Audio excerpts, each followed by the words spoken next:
Ngayon po ay October November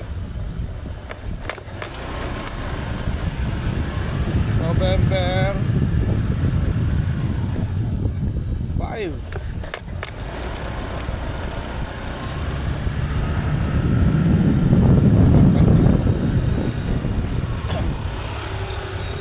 November 6. Sorry.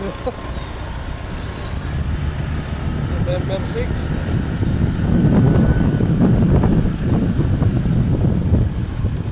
Yeah. November 6. Wednesday.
Panahon dito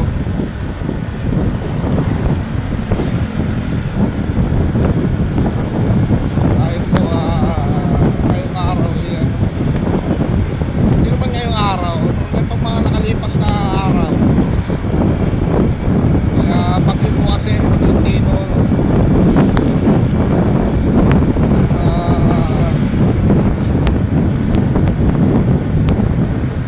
nakakalungkot po at dumaan sa Visayas. Kahit saan naman siya dumaan, talagang nakakalungkot kasi sobrang lakas ng bagyo at yung baha. Bahang nilulot sa mga lugar na dinaanan niya at lakas ng hangin.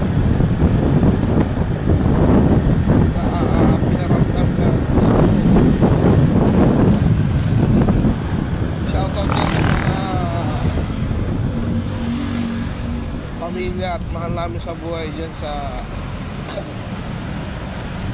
Visayas, especially yung mga taga Iloilo na kamag-anak namin.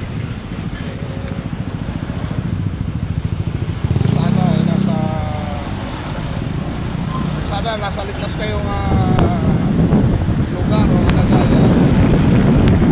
Mag-iingat po kayo, no?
kalsada.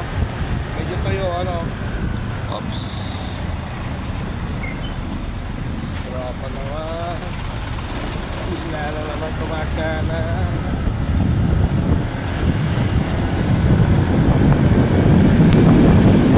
Hindi malakas ang preno sa tropa. Ayan, at as of now, tayo ang kalsada. At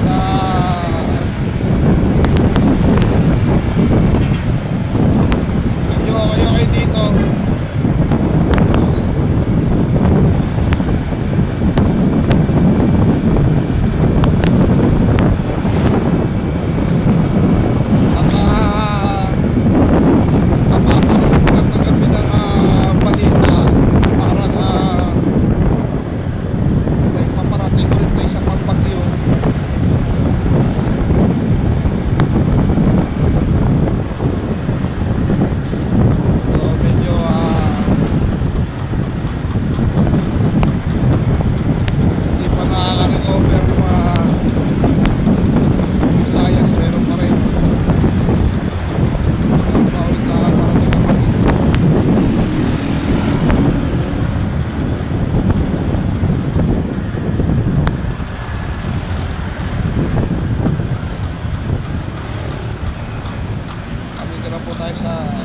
Banay, barangay Banay.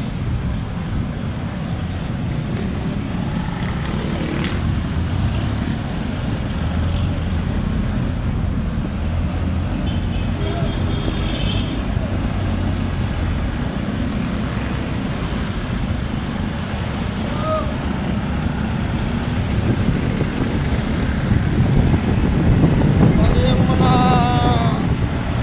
sa dami na naranasan kong bagyo, no?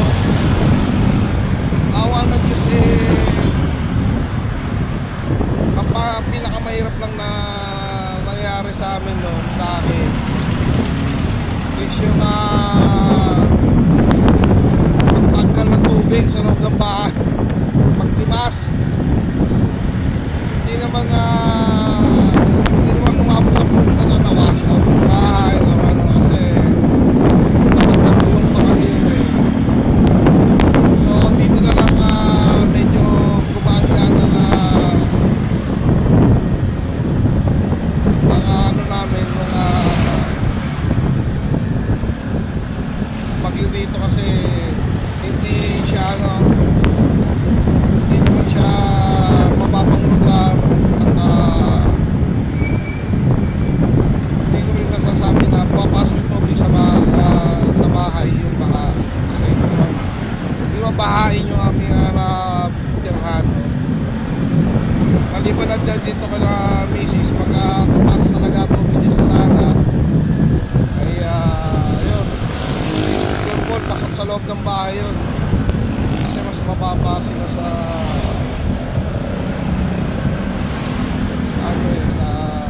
kalsada. Kumbaga angat sila angat yung kalsada sa bahay nila.